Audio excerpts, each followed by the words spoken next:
दरम्यान आज इंडिया आघाडीची दिल्लीमध्ये बैठक पार पडलेली होती। या बैठकीमध्ये अनेक मुद्द्यांवर सहमती झाली। इंडिया आघाडीच्या बैठकीमध्ये कुठले निर्णय घेण्यात आले आपण ते पाहूया। ईव्हीएम निवडणुकांवरून सरन्यायाधीशांना पत्र पाठवण्याचा निर्णय हा इंडिया आघाडीच्या बैठकीत घेण्यात आलेला आहे। इंडिया आघाडीच्या बैठकीतले निर्णय कुठले आहेत ते आपण जाणून घेतोय। यातला पहिला जो निर्णय आहे तो म्हणजे ईव्हीएम निवडणुकांवरून सरन्यायाधीशांना पत्र पाठवणार आहेत।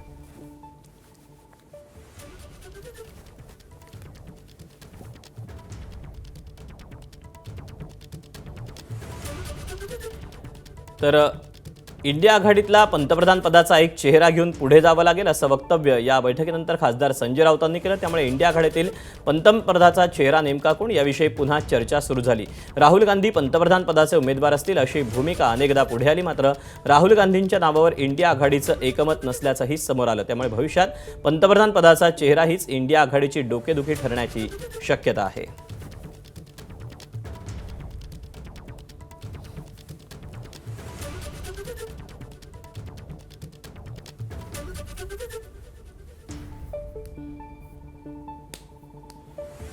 लोकसभा निवडणुकांच्या आधी आणि आतापासून आपण लोकांमध्ये जेव्हा जातोय देशाची सत्ता आम्हाला हवी आहे सांगण्यासाठी,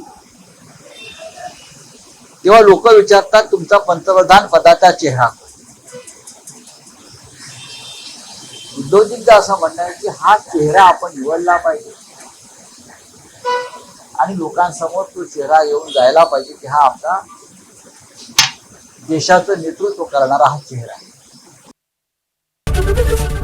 एबीपी माझा, उघडा डोळे बघा नीट।